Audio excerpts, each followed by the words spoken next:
Alaska, it's heartbeat. Alaska, you can hear it from Sitka to Barrow. Gather around for Jeanie's show. It's the Tlingit, the Indian and the Eskimo. It's the Tlingit, the Indian and the Eskimo.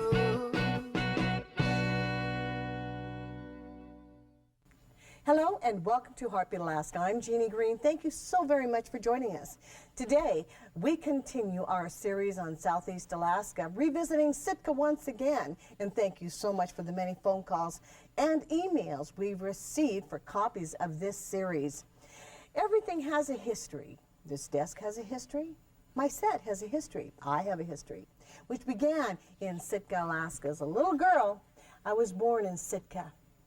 When I think of Sitka and Juneau, I think of the smell of the ocean and the wonderful seaweed. I think of big, tall trees and boats. If you haven't visited Southeast Alaska, I encourage you to please visit Sitka, one of the most beautiful towns in Alaska, a town with a history that goes back into time, a time when Tlingits walked the land, and then visitors arrived.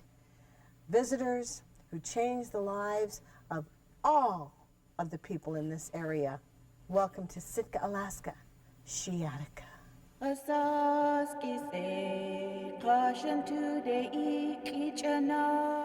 Tlingits have been here for over 10,000 years.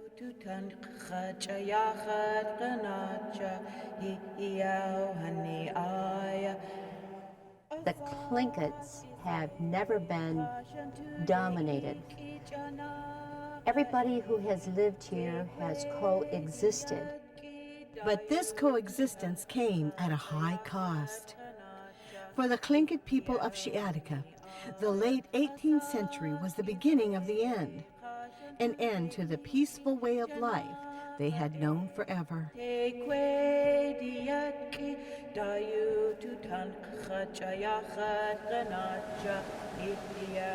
History says that Sitka was discovered by the Russian Vitus-Bering expedition in 1741, but the many faces of Shee, Atika say otherwise.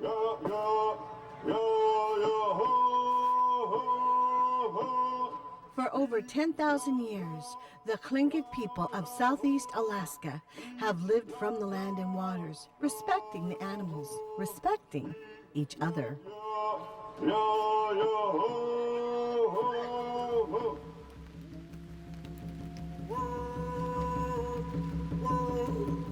In 1799, manager for the Russian-American company Alexander Baranov seized the opportunity to harvest an abundance of sea otter pelts, whose furs brought a high price on the market, and established a settlement in the area, naming it New Archangel.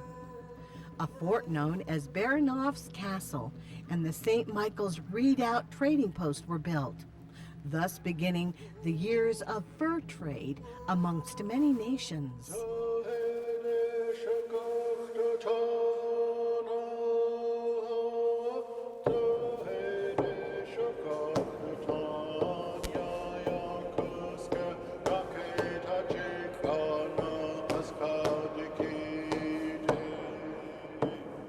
Disagreements between the natives and Russians led to the Tlingit people burning down the fort and looting the warehouse in 1802. 2 years later, the Russians retaliated by destroying the Tlingit fort in the historic Battle of Sitka.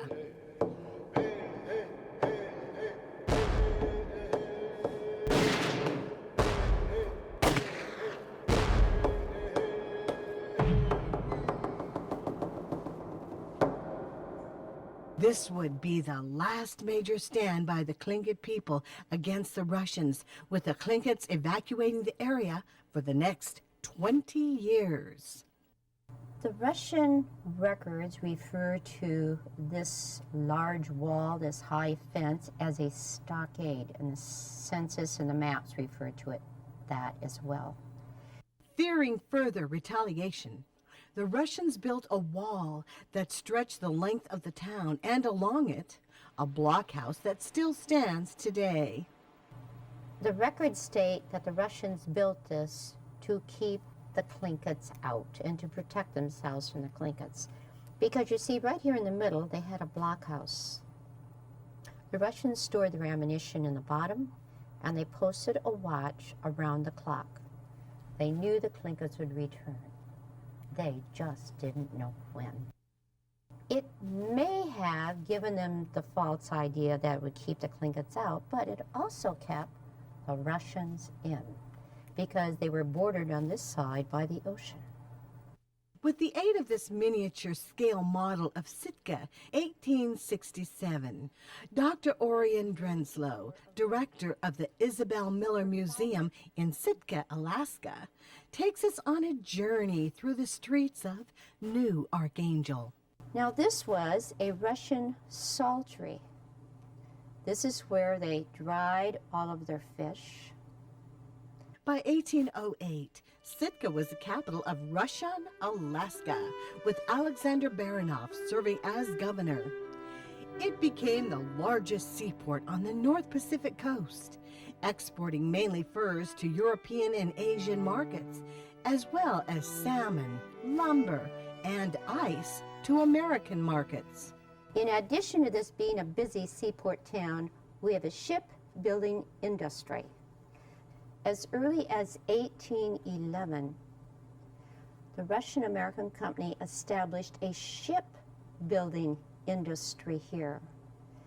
They actually went to Finland and hired some expert shipbuilders to come here. But I think one of the most amazing things about this shipbuilding industry is most of us who live here today are unaware of the history of it. The Russian-American company had these shipbuilders build 60 steamships between 1811 and 1863. It wasn't until Alexander Baranov left Sitka that the Tlingit people returned to their original site and built their homes on what is now known as Katlian Street. 1829, Elizabeth Wrangel accompanies her husband here to Sitka. He has been invited to be the chief manager of the Russian-American company. She's a baroness, very well educated, very wealthy, and high society. Now she realizes that there are very important men that are into Sitka every day, coming on all these ships from around the world. So after she has the castle completely done, she asked for a shipload of exquisite furnishing. She detailed the tapestries, 8-foot mirrors that she wanted, and we have one picture over here on an exhibit of the interior of Baranov's castle. Of course, it's all done in European style at that time. After she has the castle completely redone, she initiates ballroom dancing and dinner dances on a nightly basis for these captains of the ships. In 1844, you have a very important man that was sent here, and his name is Bishop Innocence, or Father Van Mininoff. And his reason for coming here, of course, was to build the very first cathedral outside of Russia in the headquarters, as they called it, New Archangel of the Russian-American Company. Now, he invited the shipbuilders to actually build St. Michael's Cathedral. The bishop did not have a home. So once again, our shipbuilders built this exquisite building across the street known as the Bishop's House. And this is another one of the beautiful legacies left by our Lutheran shipwrights in the Russian-American Company.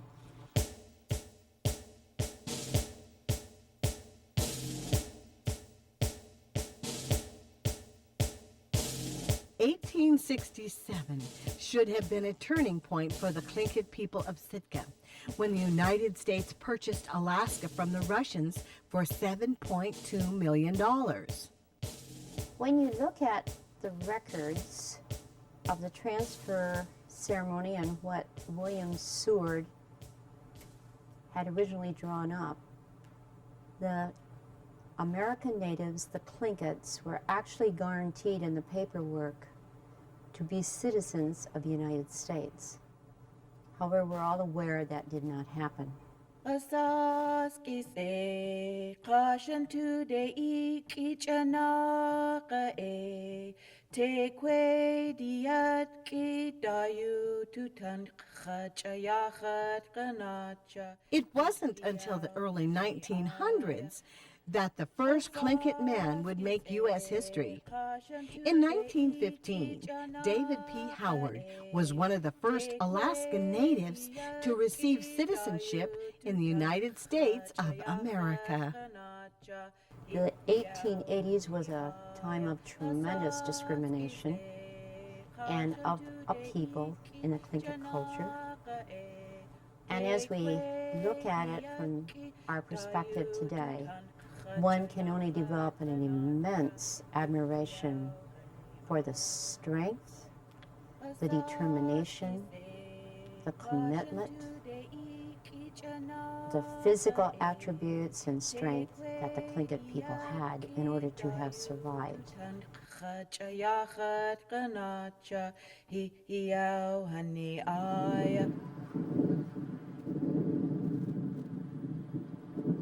There's gold, and it's haunting and haunting.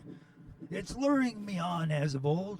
Yet it isn't the gold that I'm wanting so much as just finding the gold. It's the great big broad land way up yonder. It's the forest where silence has lease. It's the beauty that fills me with wonder. It's the stillness that fills me with peace. Today, the streets of Sitka are alive with history, reminders of days gone by. From the days of the Russians to the prospectors who came looking for gold, the charms of yesteryear surrounds this city. Ayo, ayo, hoo, ayo, ayo, ayo, ayo, ayo, ayo, yo, honey, To visitors, these hand-carved structures are little more than beautiful statues that grace the land. But to the Tlingits of Sitka, they are storybooks with each totem representing another chapter in the lives of the Tlingit people. ayo, ayo, ayo, ayo, ayo, ayo, ayo. Now, a few of the people that we would just like to lift up, because time permits doing just a few. Rudolph Walton was one of the first graduates of what was then known as the Sitka Industrial School for Boys, or today it's known as Sheldon Jackson College. Rudolph Walton became a noted silver carver and actually owned one of the first courier or the tourist shops in Sitka during the 1880s. He worked hard to preserve his Tlingit culture, and he also was able to successfully balance his roots with the Caucasian culture that was here at the same time. Another very important leader of some of the first people was Peter Simpson, and he was an extraordinary boat builder and shipbuilder. And when we're talking about education, due to his foresight, his granddaughter, a Tlingit elder today, Isabella Brady, has become one of today's most respected Tlingit elders.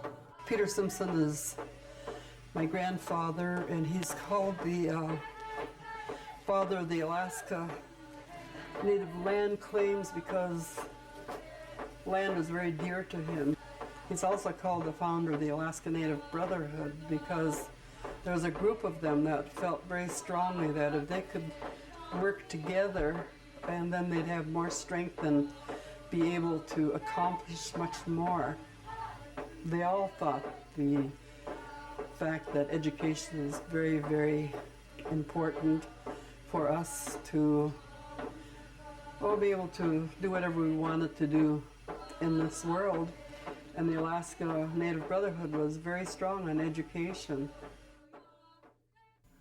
The presence of the Tlingit people in Sitka, Alaska, not only add to the history, this is their home. These are the people that inhabited this beautiful area far longer than anyone could ever imagine. And today, they've folded their lives into the Western culture in a way that makes this city one of the most outstanding in the world. The Tlingit culture is here to stay. Perhaps one of the most visited sites in Sitka is the Tlingit Community House, which stands at the entrance of the old Sitka, the Indian village. Within this building can be found a living culture and pieces to a past that has been forgiven, but not forgotten. Long ago, a clan house of this size would house 9 to 10 families of one particular clan. The big man of the house would reside behind the house screen here. And according to our society, being very much a caste society, would depend on how closely you got to sleep to the fire. This is what we call a modern rendition of a Tlingit clan house. The house posts are traditional, the tiered seating, we have a covered fire pit in the center, and of course a smoke hole. The house screen is also traditional. Behind these doors would traditionally be the quarters for the big man of the house and his family, being the highest status. Traditionally, it would be a circular opening with the hide. This emblem here, this crest, represents the entire Tlingit nation. It's traditional in our clan houses to, when you come in, to tell you the story about this building. This building is a place for gathering, for unity. The eagle and the raven depicted here are very, very similar. And this particular artist wanted to share with people the unity and how close we truly are. On the right-hand side here, we have the eagle. The only difference from the raven is the very top part of the black beak. You can see how it points down to a sharp curve as an eagle's does. Now on the raven's side, the raven's top part of the black beak is very gradual and the mouth is often open. Under each of these moieties are over 30 clans. Under the Raven clan, you would find the frog, which is Kiksati, the Koho people, Suknahati, my clan, Dakhdaintan, sea pigeon. Under the eagle side, you would find Kagwantan, the wolf that are here, the Chukanadi, which is the bear eagle clan. So these two together, back to back, have another meaning. This design came about, I was told, in about the 1940s, called the lovebirds. And it's called the lovebirds because that's what's required for marriage. Eagle marries raven, raven marries eagle. This house screen is one of the largest in the Pacific Northwest. It's approximately 20 feet high by 40 feet wide. It's constructed out of red cedar. Will Burkhart had about 40 people helping him, and it was done in sections, large enough just to fit in within the clan house doors. These are our traditional colors. The green comes from oxidized copper, the black from charcoal, and the red is from what I am told the base that all paints were used long ago is with salmon eggs. The oil would bind to the wood and thus seal it in. These are what we call dance staffs. These are used as timekeepers. The men would hold them and shake them along to the beat of the drum. Once again, we are showing the balance. One is an eagle, one is the raven. These dance staffs were made by Wayne Price, another very special carver to us. And he has a very special story. Even the hair that was donated, people that had come into his shop while he was making these, once they heard that these were going to represent the Shikikwan Nakahiti, they gladly donated their hair with blessings. Long ago, this would have been slave hair. which would have shown a matter of status to a clan house, to a clan.